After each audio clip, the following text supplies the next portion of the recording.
$100,000 each year.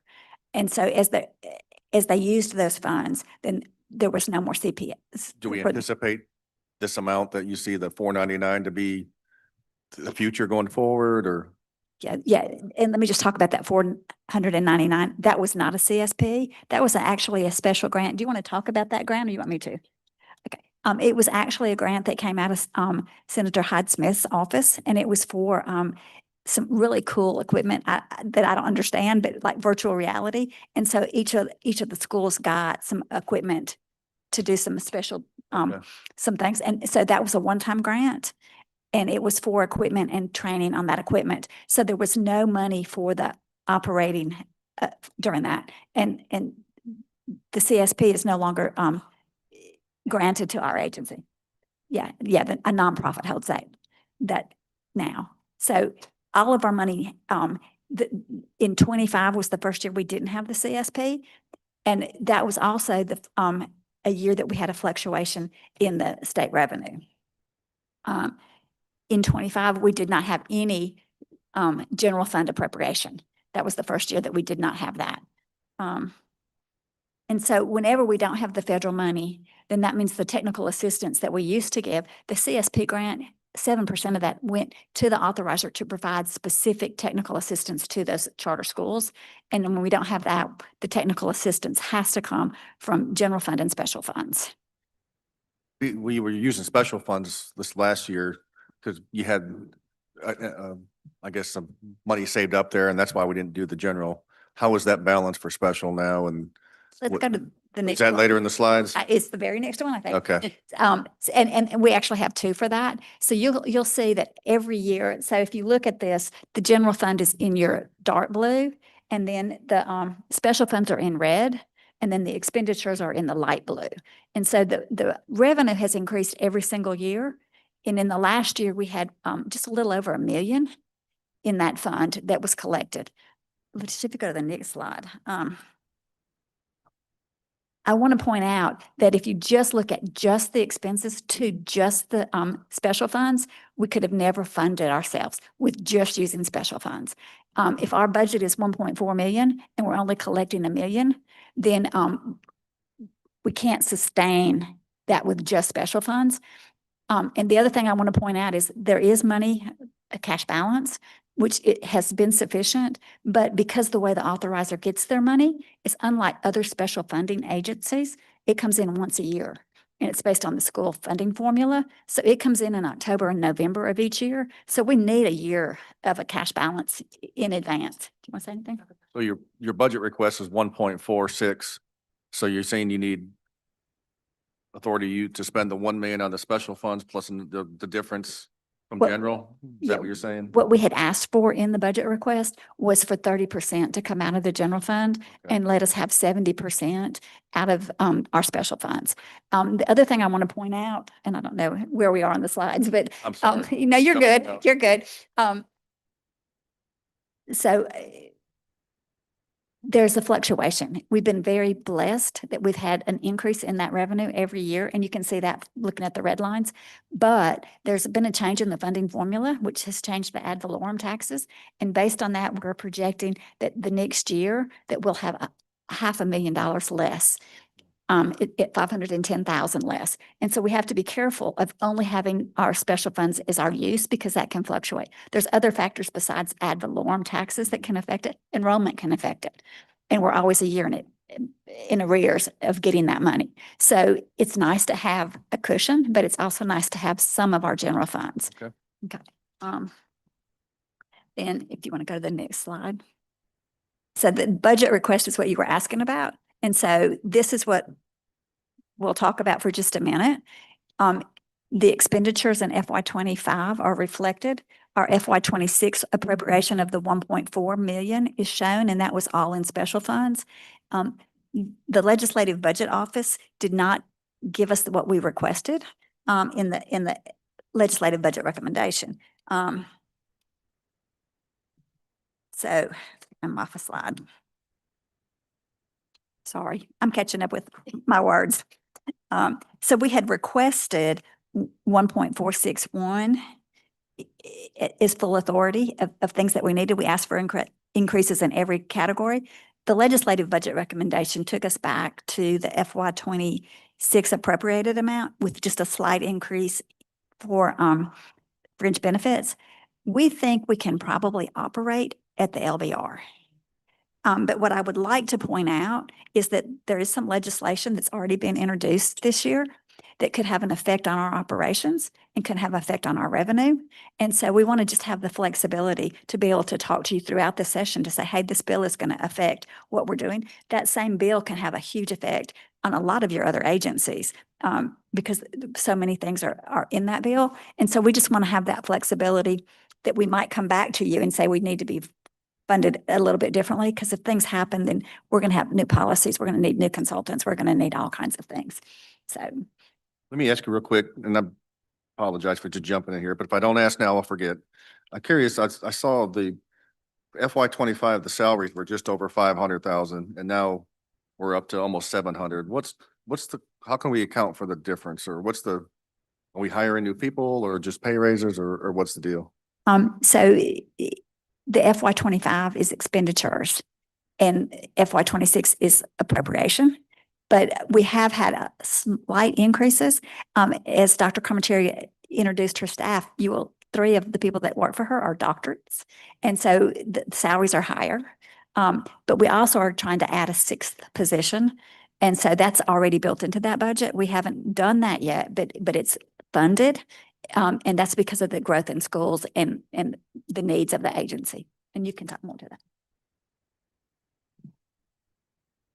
I'm sorry, if any member has a question, obviously, Senator Blackwell. Thank you, Mr. Chairman. I had a question like you on the salaries. I also have one on the contractuals. You've had a large increase. Can you tell us what's going on there? Contractual expense.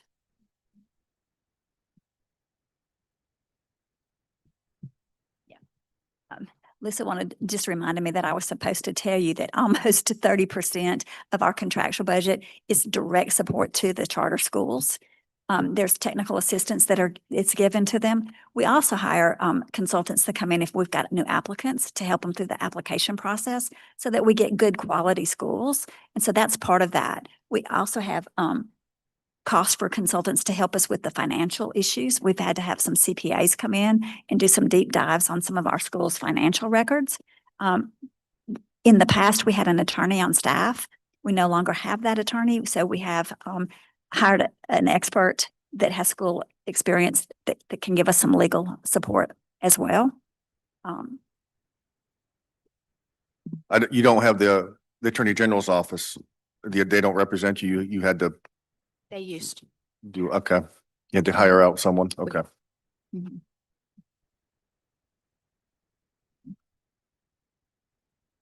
Any questions?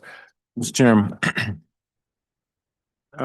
And looking at the subsidy loans and grants, the 0 in there is. The subsidies, loans, and grants is the category where the federal government, the federal funds are spent. And so that 499 you see in 25 was for that equipment, and there's no money projected in the future. Thank you. Thank you very much, Chairman. Thank you, Senator. Let me ask you about, in the past, we've discussed Republic and my concern, expressing my concern about money leaving the state of Mississippi and ensuring that money comes back to our schools. Has that been resolved? There's been audits, or can you give the committee an update on that for me, I'm please? happy to give you an update. In fact, the peer released their report just today. So if you want a real deep dive into that, the peer report will discuss that in detail. But overall, the school has made several adjustments to their operating procedures and how they are actually doing business in Mississippi. So they have a new nonprofit that oversees the organization and financial and academic health of the school, and they've contracted with the new CMO. So there is some progress. There is still work to be done. There are still some questions outstanding, and I can let Ms. Johnson speak to that in detail if you'd like some of that information. There are still some outstanding questions, but we feel good about the progress that we've made to date. We'll still continue to work on that. Okay. All right. I'll recognize Senator Hickman for a question. Just a quick question. I think you covered this. You said that it's anticipated or you guys don't expect to get any federal funding for this next school year. That's correct. That's correct. Yes. Thank you. Just wanted to make sure that's what I heard. Any further questions by members of the committee? Anything else you think we need to know at this point? Well, I think just to reiterate some of what Denise shared with you all, and that is that if some of the proposed legislation should pass this year, there are some things that would certainly impact our agency to a great degree. There would be additional cost, not only to our agency, but others. So I would just encourage and ask everyone to really take a good look at some of the proposed legislation this year. And I'm happy to discuss details with you. We asked during my Senate presentation back in October for expansion of charter schools into other districts. I know that's been a topic, and we have some good data to support that position. And I'm happy to discuss that as well. But some of the other things impacting our finances are true and would be significant if some of this proposed legislation were to pass. And is that legislation House Bill 2? Is that what you're referring to? Yes, sir. It's House Bill 2. Thank you. Thank you. Well, that's it. I appreciate it. I'm sure we'll be in touch talking some more. And if you need anything, let me know. Thank you.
Well, good afternoon. Welcome back. We have the Library Commission before us. Sir, if you could go ahead and state your name. Good to see you again, and the one-person staff you have with you. We appreciate it. She probably does all the work, I imagine, right? Yeah, right. We'll introduce her. So, I'm Hewlin Bivens. I think most of you know I have been director of the Library Commission for several years now. I'm pleased to tell you, after 53 years as a working librarian in 6 states, I have decided to retire. And I'll be retiring in a few weeks. I have brought with me our board's appointee, Jennifer Lena, and she will be the next director of the Library Commission. I'm very proud of not only Jennifer receiving the appointment, but I want to commend our board. I know boards are in the news, if you will. Our board handled a very smooth and a congenial process that we arrived with Jennifer as the incoming director. She has been at the Library Commission for several years. She understands the missions, obviously, but she also understands the in and out of getting things done. It's difficult when you have public libraries spread all over the state And as we all know, there's a great deal of difference from the top of the state to the bottom of the state. And we work with all of them. So we have a budget presentation that we hope you look favorably on. I would like to point out as I leave and ride into the sunset, and this is probably the thing that I'm most proud of. I don't know of another agency that in the same year passed a federal audit and a state audit without any findings on both of them. I want you to remember that. Please do. That speaks to the dedication of the staff that we have. It also speaks to the opportunities that have been taken and made advantageous for the citizens of the state. So with that, I will introduce to you Jennifer, who I know you're going to like a whole lot better than the old man. So. Thank you. This is my 15th year actually coming before y'all, sitting on a different side of it. So I am very excited to be joining you, especially next year as the incoming executive director, and get the opportunity to continue to work with many of you. We do have a few more with us today. Ray Wright is our fiscal services director, and Kevin Scarborough is part of our administrative team. They will be joining me and working throughout the year on more of our financial stuff as well. I know y'all are running a little bit behind, so in the interest of time, I will cut to where we are with our situation and money. Thank you. It's not a devastating year. We've certainly come in here many years and been having to beg and plead, and we cannot operate with the budgets that were there. So luckily this year, we're not coming in asking for too many things out of the ordinary. So the first one that I will say we desperately need back is in the recommendation, it does call for 2 headcounts to be reduced. I know there's a snapshot that's done, and if a position has been open for so many months, it automatically gets on the list to be recommended to be cut. When you think about this for us, a lot of our positions require master degree librarians with experience. You've just cut out 95% of the workforce when you are trying to fill those specific positions. So it takes time. I have one position right now that's been open 10 months in active recruitment. That's not that unusual. It's happened before. And then lo and behold, the perfect person does just drop right in your lap and we go forward. But what happens from a snapshot point is it becomes recommended that we lose that position. So they are out for active recruitment. So we do very much request that you restore the recommended 2 headcount loss, and that would cost approximately $130,000. I got that number directly from Max, so he knows what it is to the penny when it comes time for you to put it back. So please do take that into consideration. It would be very detrimental for us. We are a small agency. We have 48 pens. We have one-time limited, making our total at 49. Over my 15 years, we were in the high 50s when I started. So we have lost over the years. So that would be very detrimental for us to lose those 2 pens. The second item on our list of ask, and this is not asking you for any money, but as you know, the federal government has had a lot of things happen in the last year. One of them, our federal funder is IMLS, the Institution for Museum and Library Sciences funded, and they were one of the agencies on the federal chopping block. So we spent a lot of months really worried that we were going to lose all of our federal funding. And that led up until the time when we submitted our budget request to you in August. So at that time, we said, we think we're going to lose all of our federal funds, and ask you, if we do, could you please look at some of these programs and fund them with general funds? Now, luckily, we'll knock on some wood, but it's looking very positive. So we do feel like we will get those funds back. We're still operating under a continuing resolution. We're all watching the news, waiting at any point in time to see if a budget gets signed or if we're fixing to be under another continuing resolution. Either way, it is still looking very positive that those funds will be restored. So we do ask that you put that authority back in our special funds. Max took it from the places, he can put it right back where it was, and that will keep us with that ability to spend those federal funds. Now, again, that's a few weeks away. If something drastic changes and lo and behold, it's coming back, we would again communicate with you heavily, because that would be catastrophic for our agency if we lost those federal funds completely. So we're just asking for you not to actually have us cash, but just to put that federal authority back to give us that opportunity to spend those funds. The last part is, I know a lot of agencies come in here and they're asking for salary increases. As I told you before, we do have a lot of very specialized positions that require very specific requirements. So our turnover has been very hard trying to find those people and keep those people. Library systems can steal them sometimes. And then as well as a lot of our administrative staff, as a very small agency, we're not able to pay what those larger agencies are. Our turnover rate has been 35% in the last year. So we're getting them in, we're getting them a little bit of experience, and they're heading out the door to a higher paying job as soon as SPB lists something higher from a larger agency. So we are asking the 5% increase or $173,000. This is not to get our employees to market or anywhere near it. Majority of our employees are within 5% of the start step. Many are still at start step. So this is not us trying to say we want to shoot people way up. This is just trying to get where we can be somewhat competitive with other state agencies. So we do ask that you would fund a salary progression pot of us for approximately 5% or around $173,000. And with that, I turn it back to you for any questions. I don't think I have any questions. Senator Hickman, you're for a question. Thank you. Just have two questions. One, you told us that one position had been open for 10 months. How long has the other position that was taken away been open, or what's going on with that position? So with several of them, and I actually had this conversation with Max too, it's difficult to get down to which exactly pins, because I even have to ask him, which two did you take away? And I'm assuming that because it's the longest one. We have another position as far as being open the longest, and it is on about 8 months now of being open.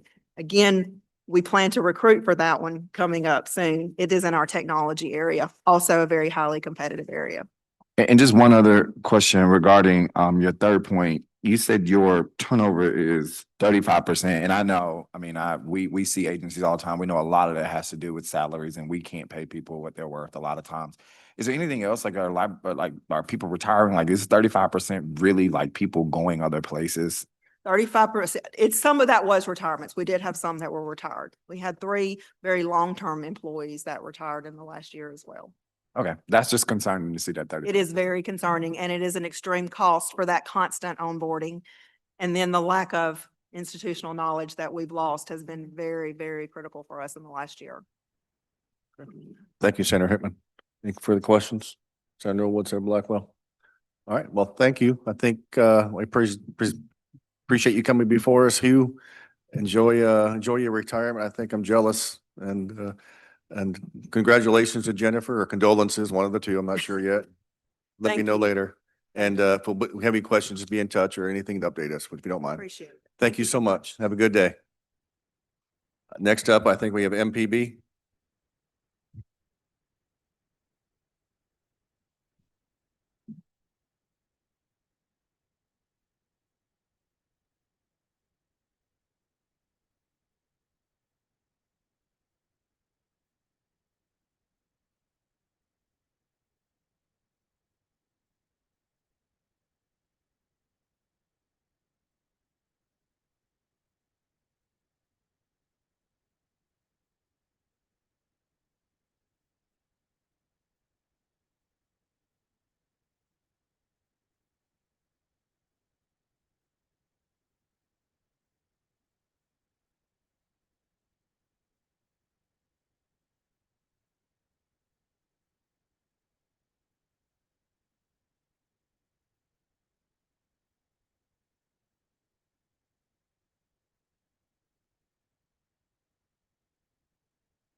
All right, so we have Mississippi Public Broadcasting before us, ETV.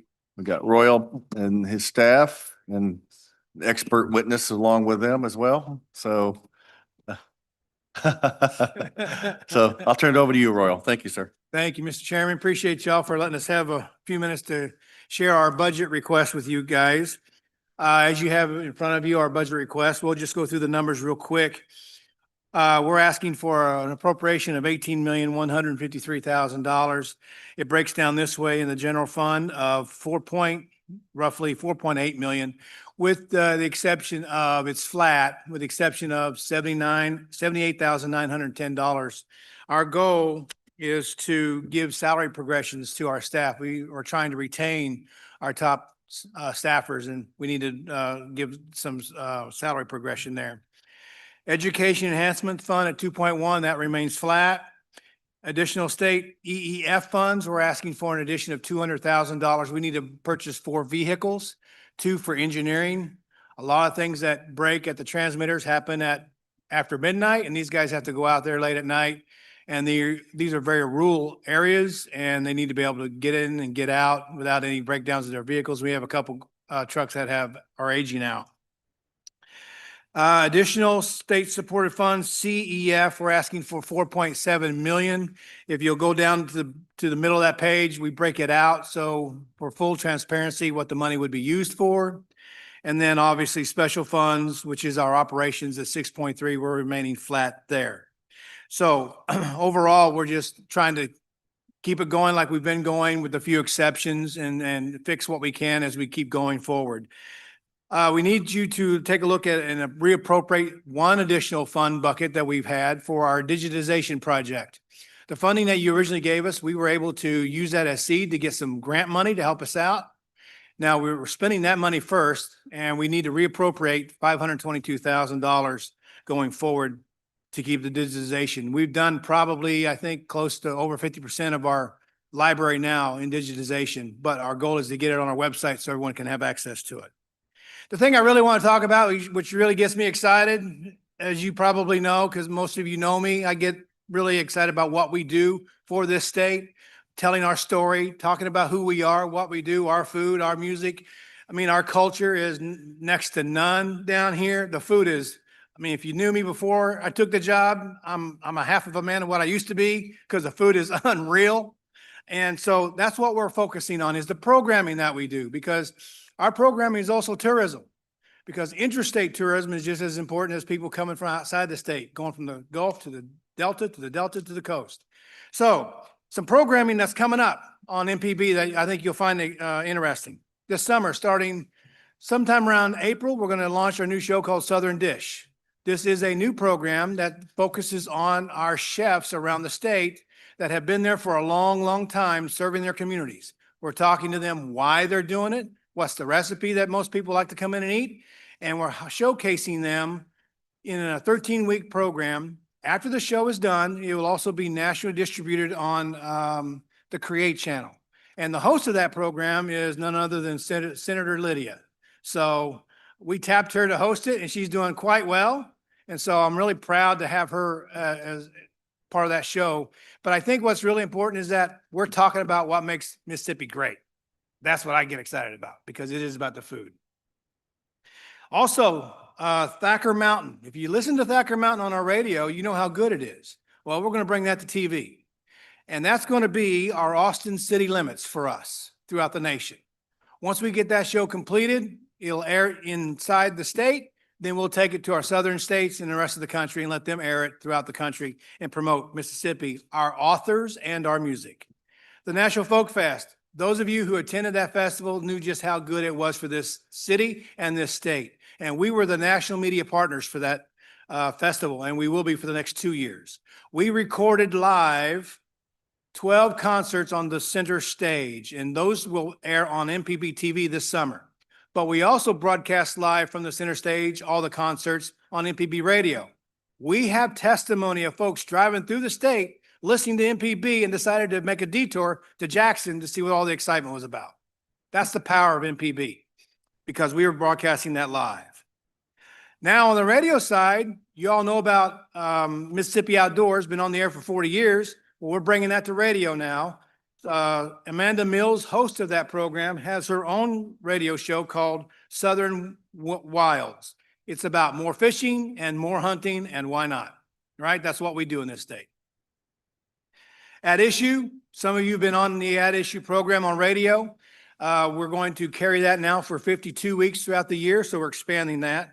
And the Medgar Evers documentary that you guys funded for, so we could get that produced and get it on the air, is done, completed, hit the air. It is now in national distribution across the country. We'll start seeing numbers as to who is downloading for their broadcast stations across the country sometime, I would guess, at the end of the first quarter. Now, keep in mind, what we're doing is bringing Mississippi stories to the airwaves of what we do. The changes that we make, the shows that we put on or take away, we don't do for any other reason in a vacuum. We do it because we are a data-driven organization. We look at who's listening and who's watching, and we can track all of that. So on the TV side, once you put the numbers together of all the smart TVs, the Nielsen numbers, the satellite cable streaming of YouTube, TV, Roku, Amazon and Hulu, we know on MPB TV over a course of a year, just shy of 1 million people watch MPB. That's 1/3 of the population tuned into MPB TV. On the radio side, we know that we own the market share from 6A to 9A in the morning on the radio. They're listening to us across the state. Folks who like to really tune in and listen to MPB do a lot of it on the app. If you haven't downloaded our app to your device, I encourage you to go to mpbonline.org or go to the App Store and download. 70% of our viewers and listeners watch us through the app. We also know people are listening to us at work on their desktop. We can track that. 72,000 people across the state are using us at work. And at home, they're downloading us through Alexa, listening to us through the Alexa device. Almost 180,000 people did that this past year. So our goal is to fulfill a mission, and that mission is to tell our stories, be the history, the platform to showcase all of that. But I also want you to know that I'm working with our sister agencies. That was one of the things that I really drove home when I took this job a few years back, is I want to work with every agency under the umbrella of the state government, because we are the biggest megaphone, and why shouldn't we be working with our sister agencies? So some of those agencies that we're working with are the Department of Health, Department of Agriculture, Visit Mississippi, UMMC, Mississippi Humanities Council, the Arts Commission, Mississippi State, Ole Miss, and University of Southern Miss. Now, I can offline go through what we're doing with all of them, but we're really working hard to help them get their messaging out for whatever they're doing. That's our plan. And I want to work with the rest of the agencies as well. We have a great relationship with MEMA. As you know, by law, by federal law, we're the ones that put out the weather alerts, the silver alerts, and the amber alerts. Commercial stations are not required by law to do it. We do.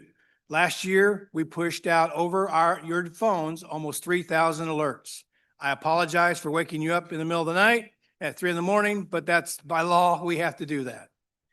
We also have probably the best relationship with MDE we've ever had this year.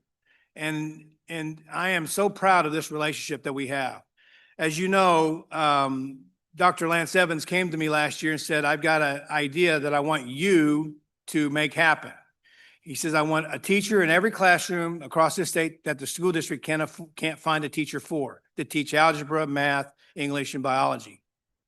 I said, okay. He said, you got to find the technology. I'll hire the teacher. 6 months later, we found the technology. Many of you know what that technology is. It's the e-glass. You've been over to our building. You've seen it. I would invite you guys to come back over and see what we've done since you've been there. And it is working. After the special session, we were able to put together a small group of teachers. We had 3 teachers, and we taught 5 school districts, 230 students last semester. This semester, we're expanding that even more, because this e-glass is so connected to the school, it's so interactive. The students can actually see the teacher. They never lose eye contact with the student. The student doesn't lose eye contact with the teacher. And because they're using this window pane glass, they can write their notes, bring in third-party diagrams and graphs, and they can ask questions in real time. That's the key. Now, in the classroom, there's a proxy who administers the tests and makes sure the kids are engaged with the teacher. I'm telling you, this is game changing. It's already become a national leader because other public broadcasters have called me to say, we want to come over and take a look at what you're doing because we want to do that in our state. So it's changing the modem. I've got a short video. I want, if we can play it, for you to take a look at.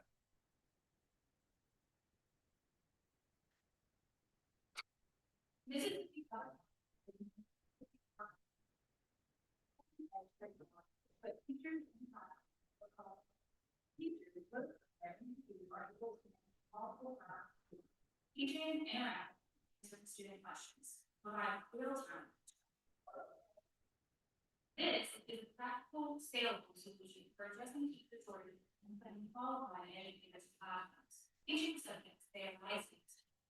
This is a proven program that works. And it is working. Now, during COVID, it didn't work so well, like we thought it was going to work. But this is working. And since this semester started, we've expanded. I've built cubicles at our building. We have space for 12 teachers. We can serve several thousand students. We already have 8 teachers hired. We have 500 kids coming into the system starting next week. I'm telling you, this is a game changer. And it's because you guys allowed us to do this. And I want to say thank you because this relationship with MDE is really changing the game of how we're educating. The classes that we're teaching this semester are Algebra 1 and 2, Foundations of Algebra, Biology, English, Geometry, Human Anatomy and Physiology, and even middle school math for 7th and 8th graders. That's what's remarkable.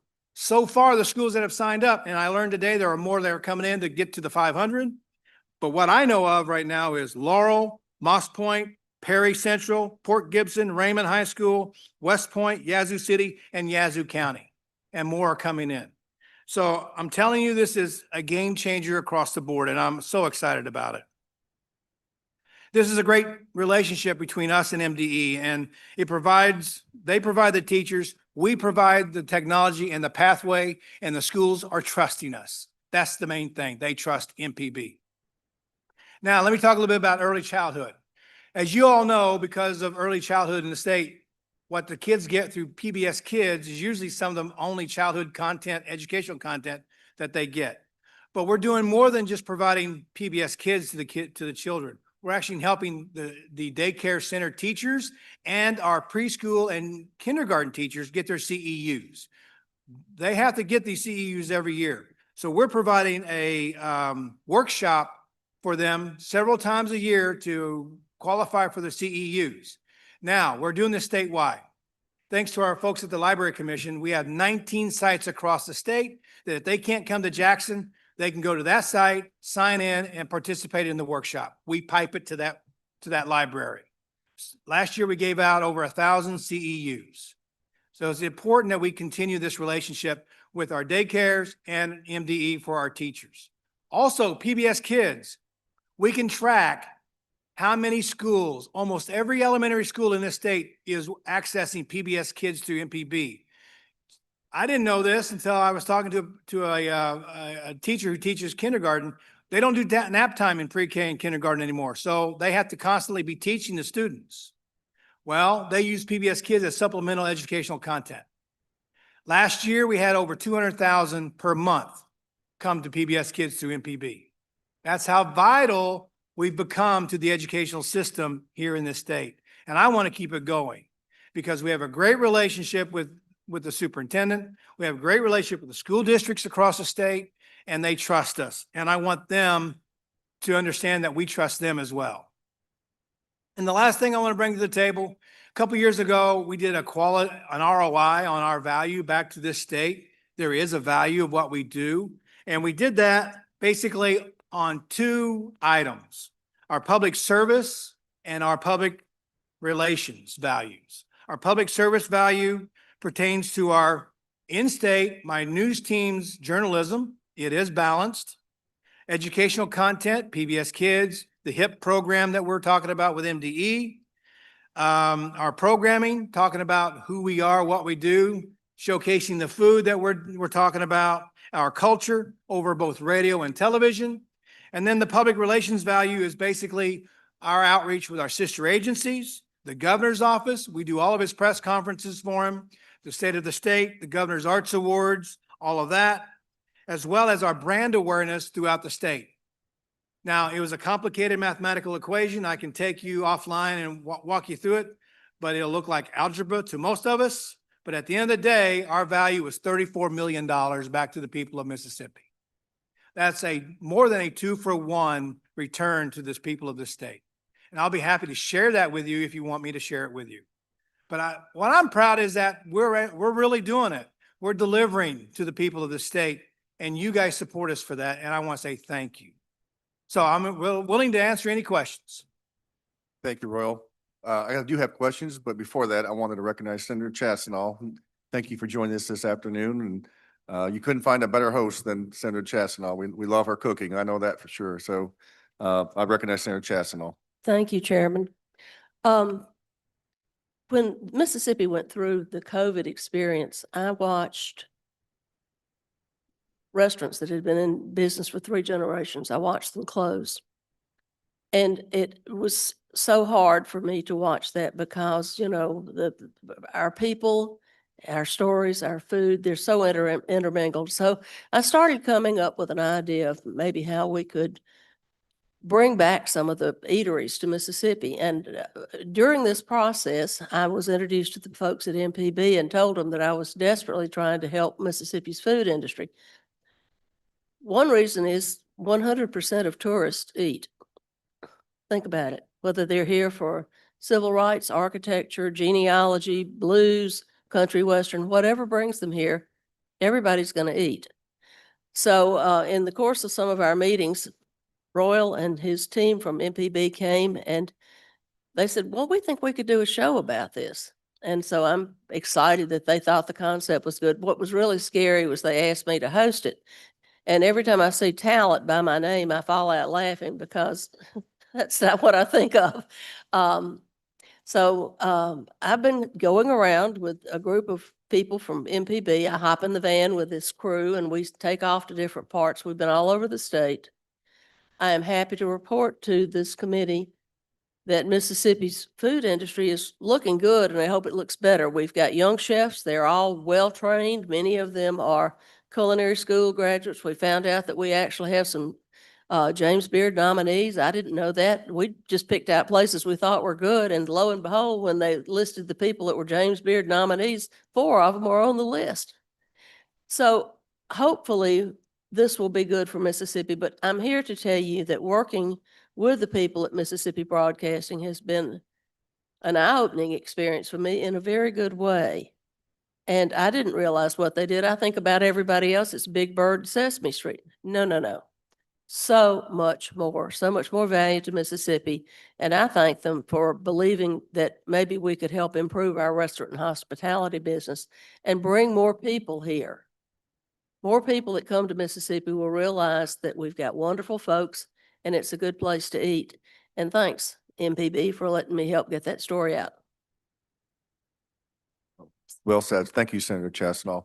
I saw that we got a significant increase in tower maintenance and so forth, about 3 million, 4 million. Yep. Tell me what's going on there? How many do we need repaired? How many do we have left? Because that's something that comes up every year. It's going to come up every year for quite some time until we just get them all done. You've got tower structure and then you've got infrastructure within the tower, in the building, all of it encompassing in one. Our best maintained tower right now is McHenry. We've done some mods on that one. So we've been able to get that finished. The rest of the towers, we're touching them and working on them as we can, as funds come up. The biggest problem I have is other things sometimes get in the way. McHenry's transmitter and Butte transmitter are almost dead, so I'm having to replace them now.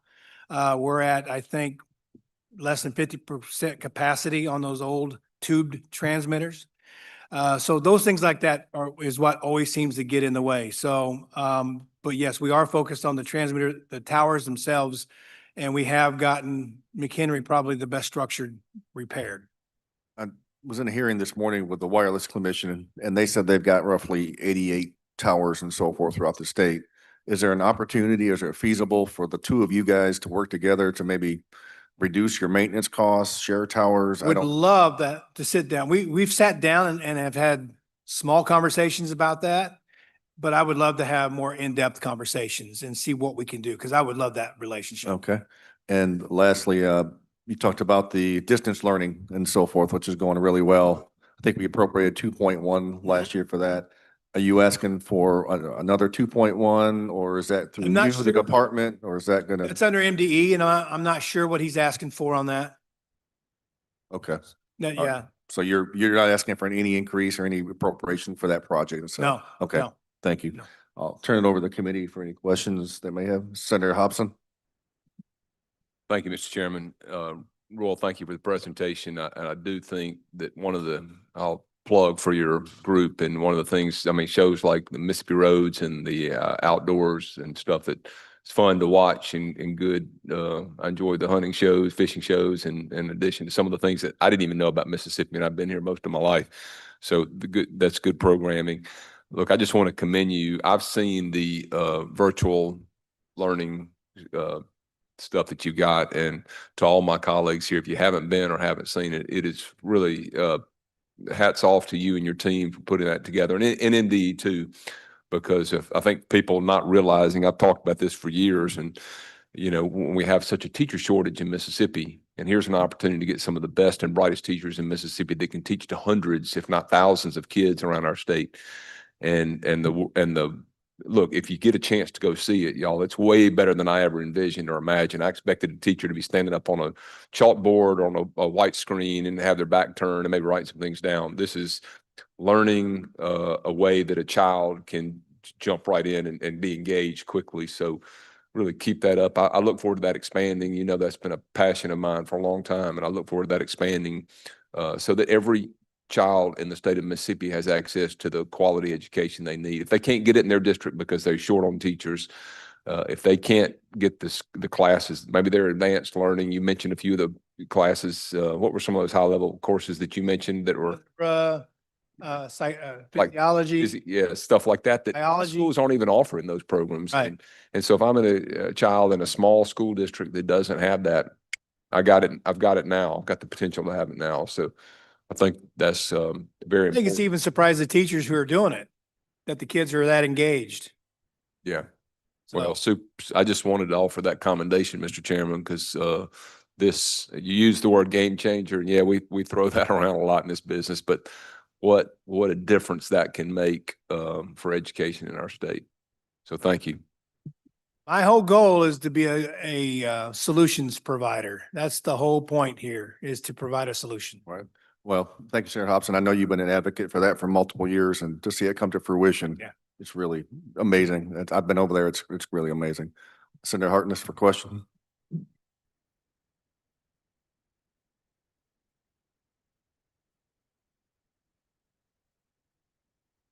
Should be that.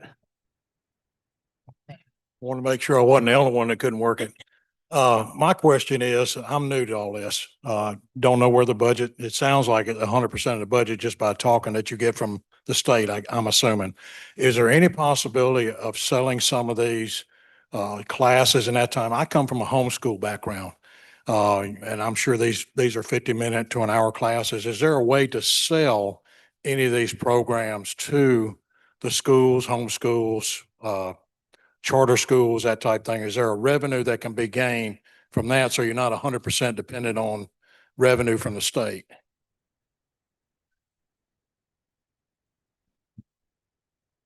That would be MDE's question, because they have the license to the content. So I'm going to talk broadcast way here. A program, you have to have broadcast rights to do anything outside of what we do. That would be like a rights issue with MDE, and would they allow me to do that? I'd have to have that question put to Dr. Evans, and I'll ask him and his team if that's something we can consider. Yeah, and Anna has. So on our YouTube channel, we actually have, during COVID, we were filming teachers teaching courses, algebra, biology, English. And we were filming those, and we have a YouTube channel where people can access, homeschoolers actually use it to access the content, and they use it because it's educational. They use it and it goes by course. It's built with the scaffolding, the educational scaffolding, and it was approved by MDE. All of that coursework and all of those videos, and we did it in conjunction with MDE because it's real teachers that are teaching. So that is available, but it's actually accessible for free. We give it away because that's kind of what public broadcasting does. It's a free service that we provide. So if you go to a YouTube channel, you can download your biology lesson for that semester, and you can download all of the coursework that accompanies that. And we, like I said, we give it away. What's great about this new technology, though, what we found was that kids did not respond as well to a 2D video. It's sort of like any of us. You're going to watch a lesson, your eyes are just going to glaze over after about 15 minutes. You're like, oh my God, you're putting me to sleep. But this new technology, the teacher is actually able to sit and answer questions. They interact, they talk to each other, they can see the teacher, they can talk to the teacher, they can ask questions in real time. So there's none of that eyes glazing over. It's very interactive. But the classes, in order to protect the children who are involved in those classes, are encapsulated, I guess, in the Canvas system that they're in, just in order to protect. We can't have outsiders coming in and basically signing on to this, like, because they're on camera and it's it's over the internet, and so we can't have other people essentially coming and joining these classes that aren't either students or the teacher in the class. So we keep it very secure. We keep those very secure. So we don't, and if you were part of that class, if you were a student in that class, you can access through Canvas, through their LMS system, you can access what happened. If you missed the class, you can see what was taught, or that you can access that lesson, the next day or something if you were out sick, but only if you were a teacher that's registered in that class or the teacher. And that, again, is a security issue. But there are other courses online that are available for free, and those are just videos. That might not have answered your question, but. Well, back at the certification, the CEUs, is there a charge for that, or is it? Yeah. All right, so It's minimal. We are much less, we charge much less than other educational institutions because we have a great relationship with the certified teachers. So there is a charge, but it's very, very small. It's probably the smallest there is in the state. It's $100. Yeah, it's very, very small. thank you, Mr. Chairman. Thank you. Thank you, Senator. We're going to send Norwood for a question. Thank you, Mr. Chairman. I guess I had a couple of questions. First question, I heard you mention a partnership with, I didn't hear Jackson State's name. I was trying to see, is that by choice or? No. No, it's not by choice. We just haven't had anything to do with them. We've talked, but we just haven't had any projects to work together on yet. So we've talked about helping them with their radio station over there and their TV production, but nothing has come about. We've had 3 meetings, I think it was, but nothing's come up yet. I guess so there's something that we can Yeah, get behind. yeah, Okay. you bet. Okay, and the second question is have you looked at the impact that the federal budget may have on your operation? Yes, yeah. So just so you know, the numbers we lost was 2.3 million. We're absorbing that cost. We use that money to pay for affiliation fees such as PBS, and we're absorbing that. So we're not asking for additional money to make up for that. We're trying to raise the money to make up for that. Okay, so right now you're not feeling you don't expect any challenges? Oh, we have challenges. The issue is we're good for now. We were able to use the federal funding that we had to get us through to June of this year. And then we've got to start self-funding all those affiliation fees that we have with PBS going forward. And we are in the process right now of trying to fundraise to make up that difference. So my $25 may help. It will help graciously. It will help. Just want to make sure. If you can make it 100, it'd go even better. Okay. Thank you, Senator Norwood. Any further questions by committee members? All right, seeing none. Thank you, Royal. Thank you, Senator Johnson. We appreciate you being here. Actually, let's take a 5-minute break before the department MDE comes in. They can get set up and we can come back in 5. Thank you.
Okay, let's reconvene. We got the Department of Education before us, saving the best for last, of course, right? So we got Dr. Evans and staff. So, Dr. Evans, take it away, please. Yes, sir. Thank you, sir, very much. Appreciate your time, appreciate the opportunity to come before you and have a conversation about our funding request. What you have before you is a pamphlet here that has all of the slides in it. I've just got some more detail that I'll point out as we go through the slides. I want to say before we get started, some of the slides in here I won't speak to because they're just supporting material for you. At any point in time you got a question, just stop me. I'm easy peasy, laid back. So however y'all want to do this, but we'll go ahead and get started if y'all are good with that. So one of the first couple of slides, and the first slide I'm starting on is the one with Mississippi like this that has the percentages. We'll start with that slide. Slide 3, I believe. So just a couple of things. It doesn't take a lot of content on a page to tell you the success that Mississippi's had in recent years.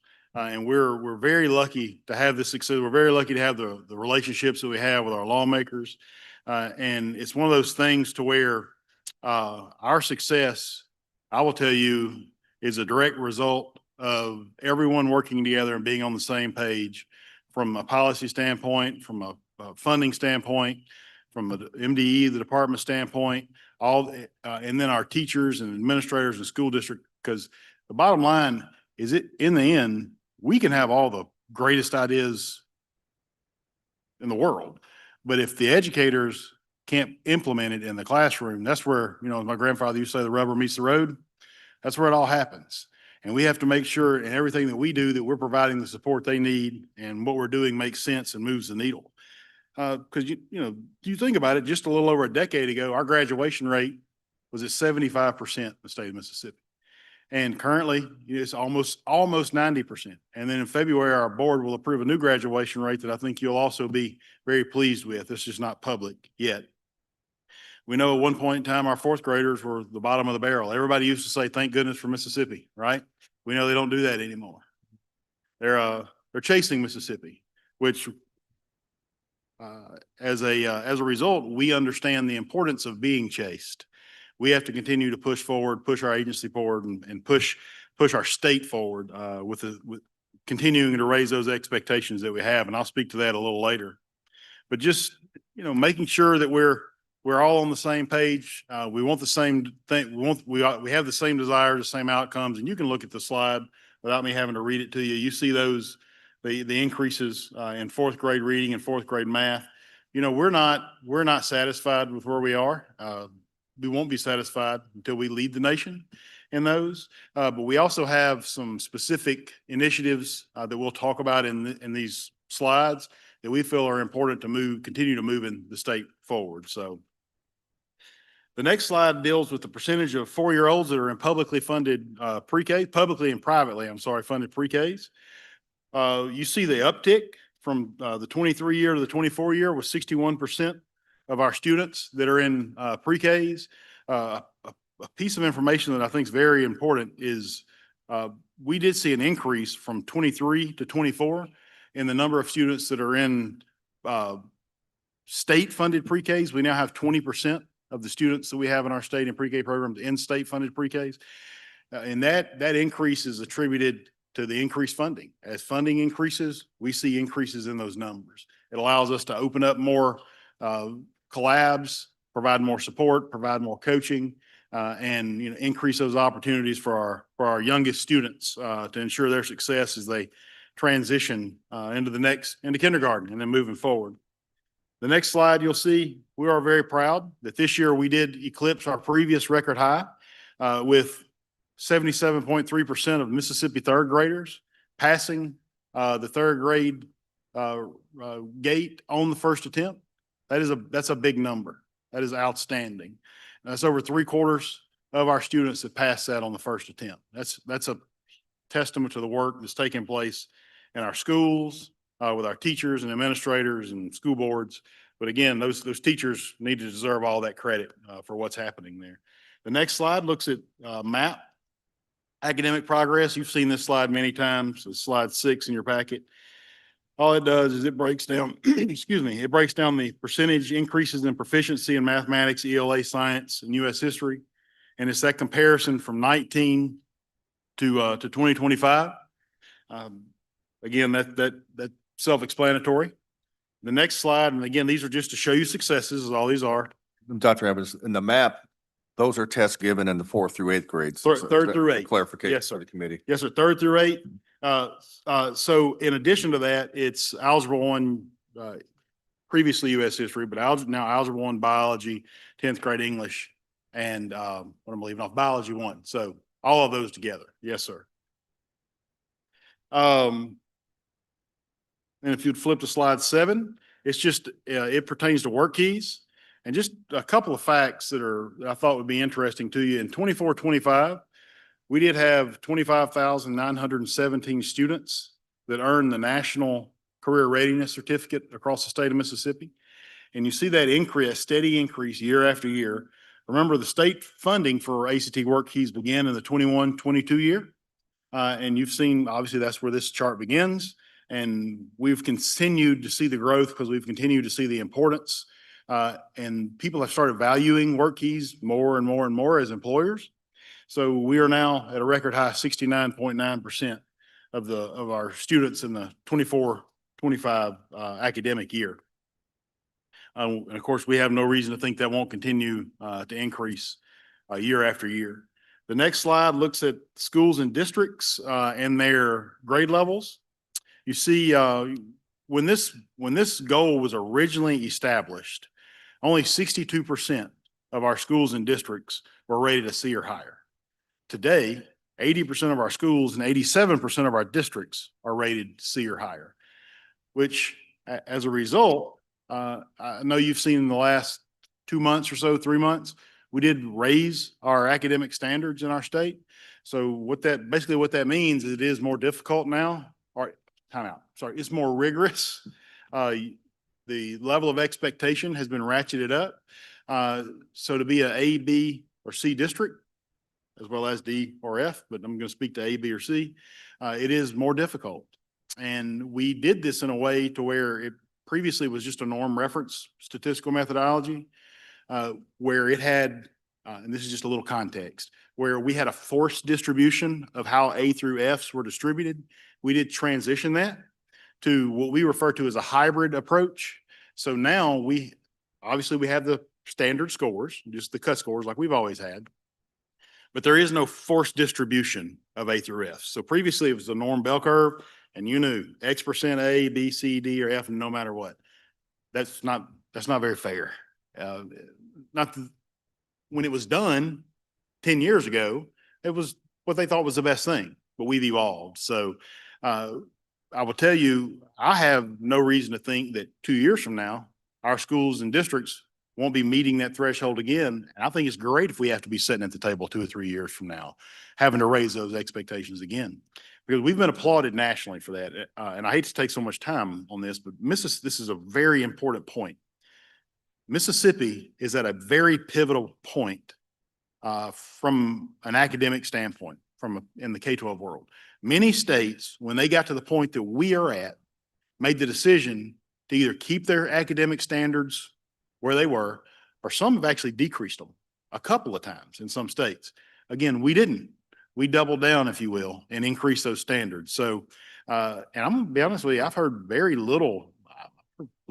basically no negative comments out of it. So I hated to take a lot of time there, but I just wanted to make that point that we are continuing to push forward, and we'll always continue to push forward as long as I'm here. So now let's get into some of the legislative fiscal priorities. So if you would turn to slide 10, excuse me, and it's just the 2026 educational priorities for the 27 budget year.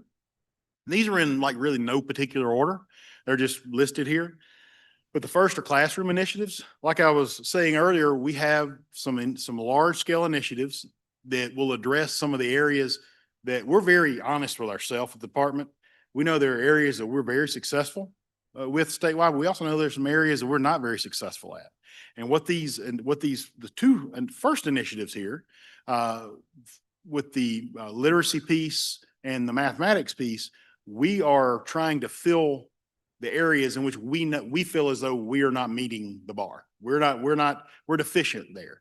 And we know that as a result of our students' academic performance, as we see that fall off as they continue after the third grade on through middle school and then into high school. So the first piece here is the Adolescent Literacy Initiative. Excuse me, I'm sorry, I got sinus trouble. That's why I keep coughing. So it is a new initiative, and we've had many conversations with you ladies and gentlemen in the last couple of months over this. We're very excited about potentially the opportunity to do this. It will focus on grades 4 through 8. And again, we'll utilize the coaching model that we've utilized in the past. Look a little different because this is literacy instruction looks different in kindergarten, first, second, and third grade than it does in 5th, 6th, 7th, 8th grade. It's different. It's more content interwoven into content. So we're very excited about potentially that opportunity. The math initiative will focus on grades 2 through 8. We know that that's the area that we need to build a better foundation to ensure our students are successful when they get to middle school and then high school, and they're taking those Carnegie unit bearing courses or those dual credit or AP courses in mathematics classes. The third bullet here is the continuation of the REACH synchronous learning program.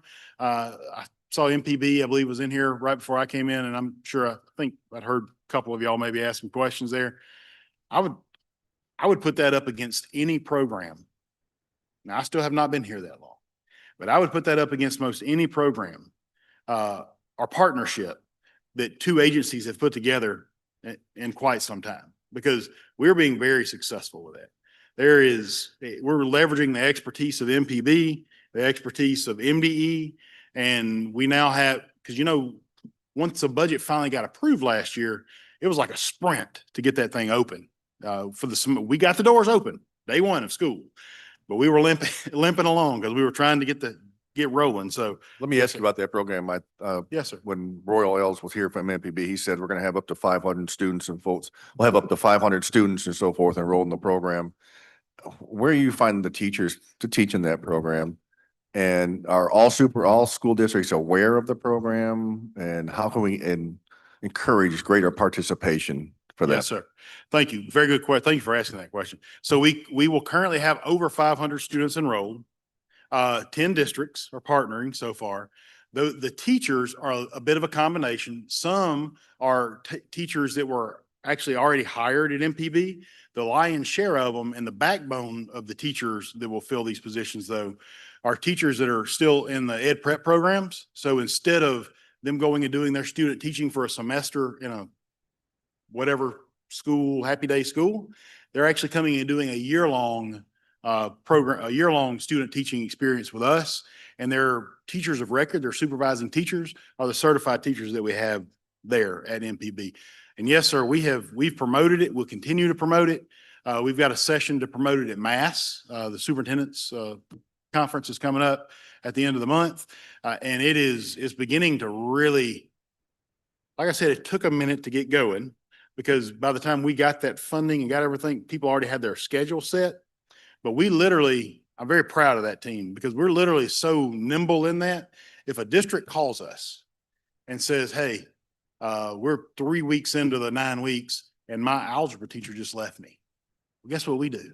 And in 2 days, we flip the switch and we get you algebra instruction in a week, because we have to get the technology there and all that. But we get the algebra instruction into your classroom. So also very proud to report that we will start now in the upcoming next school year. We're going to start delivering career exposure and CTE content through that as well. So I would encourage you, when you have a moment, to go by MPB, and we'll set up a date, because I want you to see now the classroom setting that it's set up and just how it looks.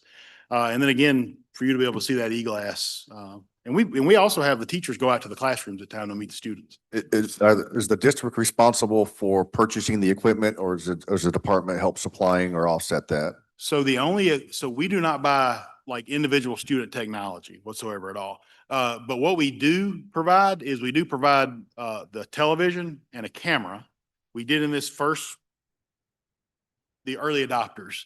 Now, we may not be able to continue to do that because we're having to increase the number of personnel when we increase the CTE programming. But the goal is to create a situation in which there's no barrier to that. Now, what the district does have to provide is they do have to provide an individual to facilitate it. Now, they're probably not a certified teacher. They may be a teacher assistant, but they have financial obligation to it as well. Well, if technology is a barrier for a district to participate in this program, if you could let me know, because I don't want that to be to stop them from participating. So if there is a way to survey or whatever at Mass next couple of weeks, please let me know. It's very inexpensive to get it set up in those districts because you're basically talking about it's like a very high level type television and the cameras that are there, but it's pretty cost effective. So I will definitely let you know that though. All right. But very proud about that project. All right. So next are leadership and educator workforce development initiatives that we have. We do have Mississippi Superintendent's Institute. We refer to it as MSI. We are about half to 3/4 of the way through the first 2 cohorts. We had 2 cohorts this year. One is first and second year superintendents, and the next was a career cohort. We're training the career superintendents to help train the new superintendents moving forward. There's 30, right at 30 in each cohort, so about 60 people. And I want to say something I think is important is we did go out and seek private funding to get this program started. Did not ask you, the lawmakers, for those dollars. We sought that out and were able to get it up and running. The most expensive portion of it was building out the content. So this portion here, this request is the continuation of paying for those participants each year. And of course, we know we have Mississippi Teacher in Residency. That program was the first year the state funded it last year because it had been funded through Kellogg previously.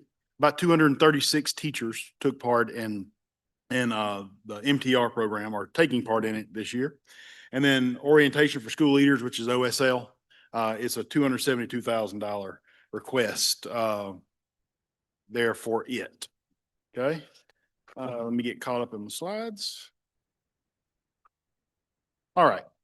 So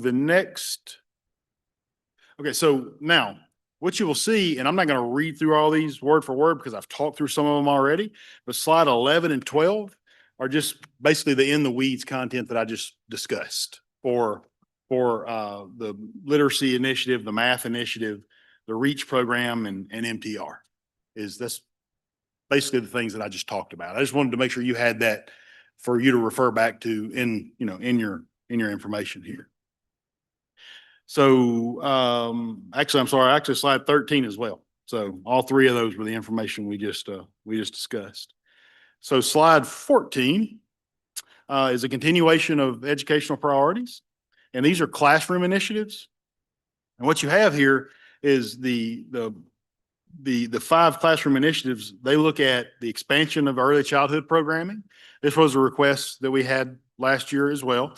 So it's that expansion of early childhood programming, the innovative programs, the driver penalty, which I do want to say that that's really a requirement that we include that because it was part of some statute that was passed, 23 maybe. I'm probably off. Okay.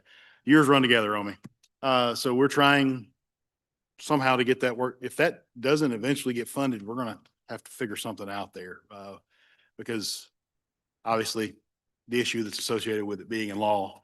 And the statewide assessment and test security piece.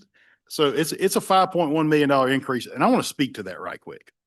So when the previous assessment contract rolled out or ended, I'm sorry, and that was last year, it was a 10-year contract. And the cost of doing business 10 years ago was much cheaper than the cost of doing business today in 2026. Assessment has changed tremendously. How it's delivered has changed. The technology has changed. And plus just the cost of operating has increased. So that $5.1 million increase is as a result of that, but it's also as a result of the department. So we know districts, they give benchmarks, right? And it's up to the district how many times they benchmark. But for years and years, districts, when I was a district superintendent, I always asked for a benchmarking program through the department that was provided through the test designer, through the company that was actually writing the test. And we are now in the process of being able to do that for our districts. So that's a way that we can take that expense off of our districts, and they can use those dollars for personnel, technology, whatever they need. And I would also say that it's very important to state that obviously the reliability of benchmarking programs can vary, by company, if you will. I'm not saying anyone is more reliable than the other, but I can assure you the one that the assessment company is writing is going to be very reliable, because the goal is to make sure that that benchmark provides you with reliable information so that you know where your students are, because you change programming based on that over the year. And then the last point here is accreditation and audit review teams. We haven't, for several years, MDE has not had the funding to send accreditation and audit review teams into districts. And we've started to see some problems as a result of not having that funding. So we really need to be able to put some of those audit teams back into districts. That funding will provide enough for about 25 districts for us to audit them over the course of the upcoming year. And one other piece that I failed to mention, I wanted to give you some metrics right quick on the expansion of the early childhood programming. So that request of 3.6, here's what it would equate to. What it would do is the increase in budget and funding would provide an additional 33 early learning coaches to serve 40 early learning collaboratives and 33 state invested pre-K programs, when that equates into classrooms, it's about 494 classrooms that it would impact, that request. I meant to say that earlier. So, now the next couple of slides, slide 15, 16, and 17, they're just, again, that information that I did, the extra information, the additional information I just discussed with you. So let me ask you this. I mean, I don't want to beat a dead horse, but the funding for these early learning programs, I mean, it's crucial. It's provided, I guess, a head start for that third grade reading gate. And I know there's been attempts to try to cut that in the past and so forth. But would you agree with me that it'd be important that we not only fund it, but we increase funding to get more kids in these programs? Yes, sir. I would tell you that there is no comparison to a student who is in a structured, academically sound pre-K program versus one that wasn't. Completely up to the parent as to how it's their child, but there is a 100% marketed difference in the preparedness. In a positive way. Yes, sir. Yes. 100%. It gives them a huge start on their academic career. So yes, sir. As much as we possibly could afford, we would want to do that. All right. So we'll go ahead and flip to some of the summary of the budget request. I believe that's slide 19. Let me get to 9. Sorry, I'm keeping up on 2 different slide decks here. All right. So slide 19 is pretty self-explanatory. You see, it's just basically the summary of the entire budget request. You see the FY26 appropriation was $3,318,426,270. And you do see that the 27 request is an increase. It's an increase of $41,201, which equates to about a 1% increase in request over last year's. Now, a couple points of information that are important here is in this, we did actually see the MSFF that it did decrease. The MSFF funding piece decreased by $9,322,948. There's a slide or two just a little later that I'll use to show you exactly where that decrease took place. But it primarily was as a result of lower net enrollment, so decline in student population, and also a decline in students that are qualifying for low income free and reduced lunches. And we know as a result of coming out of COVID, I hate to even bring up COVID, right? But coming out of that, a lot of those thresholds have changed. They went back to the previous thresholds. We know this. So what that's done is that's caused decreased funding levels in those. Regarding the funding formula, and this budget year, FY 27 will be the last year for the hold harmless. Are districts made aware of that? Do they understand that what's going to happen after this hold harmless is over with? I would tell you, Senator, they've been made aware of that ad nauseum. And we're going a step further. What we're trying to do, Ms. Wiggins, we've talked about this several times, and she's currently working on it, is to identify districts that are on the cliff, if you will, right? Or the ones that potentially would have the biggest issues. And for us to be able to provide them with technical assistance that says, hey, look, here's where you are. Here's what you're fixing to have. Here's the increase you have in personnel. We can't tell you to make changes, but we're going to advise you if you don't, this is what's going to end up happening. Because a perfect example of that is in a district that we had to take over for financial reasons 2 months ago, 3 months ago. You know, in that state emergency fund, there's only about $4 million there, 4 to 5, 4.5. And it took about $1.5 million to $2 million to get them back where we were on a level playing field. And it also meant that we had to go in on January the 1st and we had to do a reduction in force of 19 teachers. That's not fun. But it's as a result of the situation that was happening there with the previous leadership, who obviously is no longer there. But we are doing everything in our power to make sure, you know, there's only so much we can force them to do. But it's one of those deals, once I've tried to help you and we've educated you and given you the information, you're an adult, so you have to make your own decision. Yes, sir. But again, another district or two have a financial issue and we won't be able to help them because the limited dollars that are there. Yes, sir. Slide 20. All slide 20 is it's a I'm sorry, detailed. Dr. Evans. I Sorry. think Senator Norwood had a Yes, sir. question. But it was my fault. We're not seeing him. No, you're good. Just peck my ears when you said that about $2 million now, are those districts, do they pay that back into the Yes. system? Okay. Yes, sir. That's one of the first things we do when we go in is we set up a plan for them to pay that back. Okay. But even if they paid it all back tomorrow, there would still only be, Ms. Kim, it's less than 5 million in it. 4.8 million total in that account. So you can imagine it doesn't take long to eat through that. One district that's in serious trouble could completely wipe that out. Thank you, Mr. Chairman. Yes, sir. I'm sorry. I didn't see that either. So thank you for that question though. Yes, they absolutely have to pay it back. So slide 20, it's just a breakdown or a summary of these state funds, the different budget items. And again, you can just left to right, you see the unit, the 26 appropriation, 27 appropriation. The only one with a decrease here is MSFF. It is about 1/3% decrease. And then of course you see career and technical, Chickasaw school funds. You know, a lot of this, several of these items are formula driven and we really don't have, like, for example, like Chickasaw school fund, formula driven. It's not us necessarily requesting. We are requesting, but it's not at our discretion. We are asking for, additionally for our agency, I want to point this out.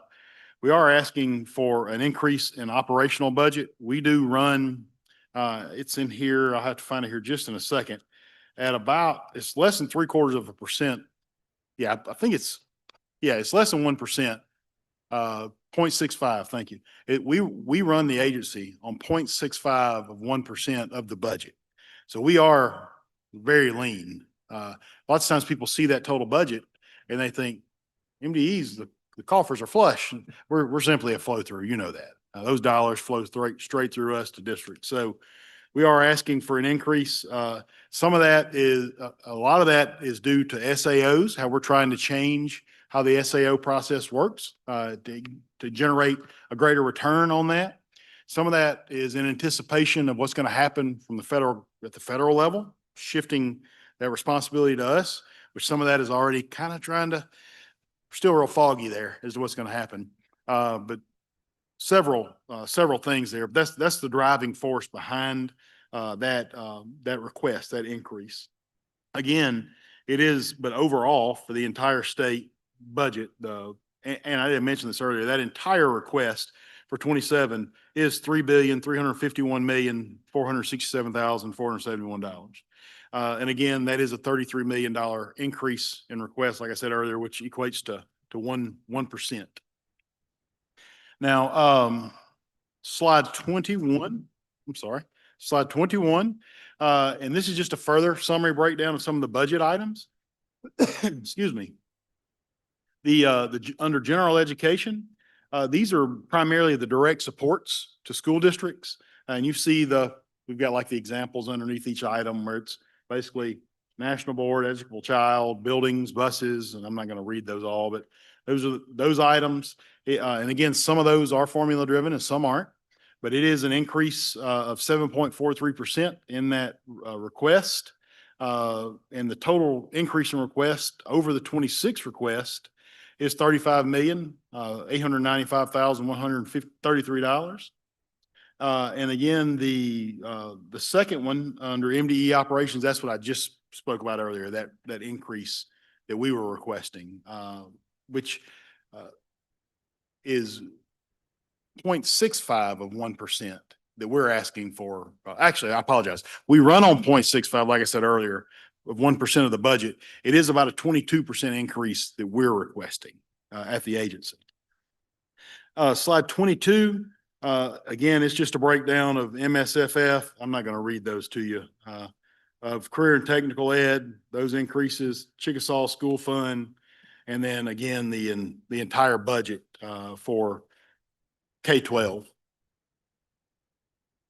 And then slide 23 is just the Mississippi Department of Education's comparison. When you look at budget requests, now, one of the things I want to point out is at the bottom of this, of slide 23, it shows the pins that we currently have. So basically the pins that are appropriated versus the pins that we use, and then what we're going to request in new pins. Now, these 61 pins, the lion's share of them are in the SAO piece. So I want you to know that. So they're not people at the agency. The lion's share of them are the SAO. Now, there are a couple, because like I said earlier, anticipating what's happening with it. I think you, in a meeting you and I had earlier or last fall, you were looking at bringing about 76 more SAOs up, bringing them up to 190 or so. Is that figured into your Yes, sir. request? These numbers represent that. Okay. I'd have to get those exact numbers, but they represent that. Yeah, and thank you so much. So it's the SAOs and then an additional 27 in early childhood. That's what formulates all that 61. Okay, so now slide 25. And what this is related to is base student cost. And again, this slide's very self-explanatory. FY26 base student cost, we see $6,847.33. We do know there was an increase here in request. And you see the three items that were as a result of this increase, which was the inflation, the increase in PERS, that rate that the local employers, that the districts have to pay, as well as health insurance premiums, which brings that total to a little under 7,000 per student. Then the next, so slide 26 looks at, it's just a summary of the base cost as it relates back to other programs. And again, you see the asterisks, we listed what those other programs are there. And then slide 27, that's the one that helps break down where those decreases are in MSFF request. Slide 27. I'm going to get my fake reading glasses out here and look. I left my reading glasses in my vehicle before I came over here. It stinks getting old, doesn't it? So we basically saw a net decrease of 7,224 students. You're wonderful. Of 7,224 students in the state of Mississippi in K-12. Now, you might ask the question, where are those students going? That's a fair question. And my response to that would be, well, we know we have lower birth rates, not just in Mississippi, but across the entire country. I don't attribute that to 7,224 students going to private schools, going homeschool. Now, there's some combination. We know that. but it nowhere near what would equate to that number. We know in our last census data that came back, we saw a population decline in our state. Many states saw this population decline. So all of that is attributed back to this decrease in students. So that was a huge chunk of money. Now, because when you look at the decreases, that was a little over 49 million alone. Then, like I said earlier, the low income weight with students who are qualifying for low income, it's almost 16 million that it equated to. Then when you look at English language learners, you were at about 2 million there. But now you do see some increases. And those increases, like for example, tier 2 in our special services category, as far as the weighting, was up over 7 million. And local contribution, you see where it actually, there was a $15 million decrease there. So the net, that's why the net comes out, and I'm not reading every one of those, but the net comes down to the 9,322,000. What I would tell you is the funding formula is doing what it was designed to do. It's funding individual student needs, not funding personnel. And this is an example of it, right? It's going to vary. We know this year to year because the new needs of the students change. The increase in tier 2 is a perfect example of it. You know, tier 2 of student special services. So, when do we next recalculate the BSC? Is that coming up next year or two? 2029? 29? Okay. Okay. Okay.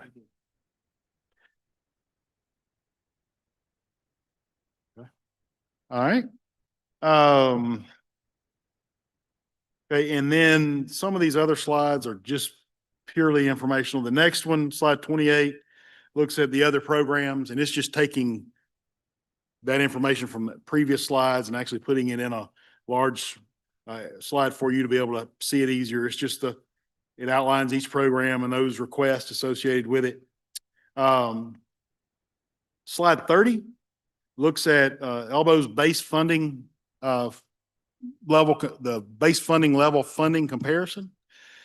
So, you know, based on that, the department is actually projected to be somewhere in the 15 million range, which is actually 2 million less than what we currently have. And here's the reality of that. We'll be very honest. Decreases in funding, we've got to take care of our people that are doing the work. And if we don't have the people that are doing the work, at some point in time, if we're not careful, it starts hurting services that we're providing. And I will tell you, I don't know anybody that sits here, if they have any sense, they would tell you that they run their agency very frugally, and they do it in a way to where they're very cost sensitive. Now, whether they do or don't, that's between them and what they're doing. I can assure you we do that. We look at everything we do and try to run it as close as we possibly can, because being in a school district for 25 years before I came into this job, 24 years, you have to operate that way. So you understand how to maneuver dollars to the extent it's legal to maneuver to be successful. So I promise you, we bring that same mentality to the agency. And I just know that as expectations increase from things being shifted from USD to the states, it's going to be more complicated. And we're going to get it done. It doesn't matter what we have. We're going to get it done because that's our job. But I just wanted to, that's the reality of it. So I think that is, and then the last, it's just slide 31 is just more content for you to reference. Thank you, Dr. Evans. Yes, that's all we have. Let me ask the committee. Any questions from the committee? I know I've asked most, if not all, my questions. Leave me alone. Senator Norwood, questions? Thank you, Mr. Chairman. I think, Dr. Evans, I think you alluded somewhat the anticipated, your preparation of expected potential federal cuts. Are we well on target with that as much as possible? As much as possible. With the amount of information coming from there is less than anemic. I mean, we have like zero communication, it seems like, I feel like we're driving in the dark personally. And I'm just being, it's my personality to be very direct. I feel as though from USD standpoint, we're almost driving in the dark. We have very little guidance. And it seems to me like lots of things are just getting thrown against the wall to see if it'll stick. And it causes a lot of pain on our end. Because, when things like federal funding gets frozen, or I'm sorry, impounded, I think was the term that they used. You know what it does? I mean, it causes everyone to stress, and people, we start coming up with plan B, C, D, and, down whatever other plan we need to come up with. So, I would tell you, we're doing the best that we can based on the information that we have, but we're doing it our way, and we're pushing forward to do what's best for Mississippi students. And, as things come down the pipe, we'll figure it out. And if we're required to do those things, we'll do what things we have to do. But if it's recommendations that aren't what's best for Mississippi students, our K-12, then we're gonna have to take a hard look at it. Okay, and one final question, Mr. Chairman. I know there's a greater push from this body to address the chronic absenteeism, if you will, which is probably going to lead to a lot of truant. Are we prepared to address those issues, carrying them to the top and actually dealing with the parents in charge in terms of assessing the penalties to the parents? Yes, sir. So those, this, so I don't think that you don't know this, but those penalties, are assigned through the courts. Right. Who ultimately have to be the ones to do that. So we have a plan. In our plan, with the increase in SAOs, we've restructured and redesigned how that program works. And we also have put into place, there's 4 positions that actually will serve as auditing groups, as well as professional development groups around the state. Because here's what ends up happening. The people who typically enter this information in school districts typically are people that that position turns over on a regular basis. And people don't have a clue how important that it is that a student's absence is coded correctly. Because, for example, if students are not at school because they're playing in a state championship sporting event, in my world, that student's not absent because he or she is in Jackson or wherever playing for a state championship. Depending on where you are in the state, people could be coding that incorrectly, which causes issues. It causes issues with funding, but also causes issues primarily with chronic absenteeism. And one of the things I want to say that's important that I say this out loud, and I'm proud, Senator, you asked that question so I could say this. So Brian Marshall is one of our associates at the department, and he's dug into this. He and his team helped build out the majority of the changes that we've made with truancy and SAOs. What we discovered, and I'm not saying this because I think we should decrease the standard, but Mississippi is the only state that defines a student being in attendance all day long as over 50%. Every other state. So it's kind of like, when you're comparing, it's kind of like comparing states and ACT performance. Not all states make every student take the ACT. So if you're looking at a state who does not make every student take the ACT, their average ACT score should be higher than a state like Mississippi. Not an excuse, but it's a fact. That is just a fact.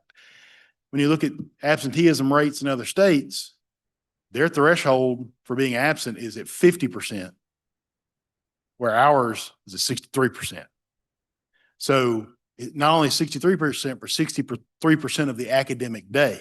So now you have to go in and try to calculate. We pull out PE and break and lunch and everything else, and that's different for every kid. So in some of the amendments that we sent over, the 63% does actually say 63% of the day now. Because let's make that less complicated so that it's easier to calculate. But I just want to say that threshold, because I hear You hear lots of negative comments about that. And those should be, I mean, we deserve every bit of it when you're looking at our attendance rates. But we got to remember again, I know I'm repeating myself for the third time. The finish line of 50% is different than the finish line of 63%. So we're holding ourselves to a much higher standard. Just thank you for asking that so I could say that. Thank you, Dr. Evans. Thank you, Mr. Chairman. Thank you, Senator Norwood. Any questions, any further questions by the committee? Well, thank you, Dr. Evans. We appreciate your presentation as always. You and I will be in touch as the session goes along and see what we got to do. Thank you. Thank you so much. Thank y'all. Thanks to the committee for being so patient.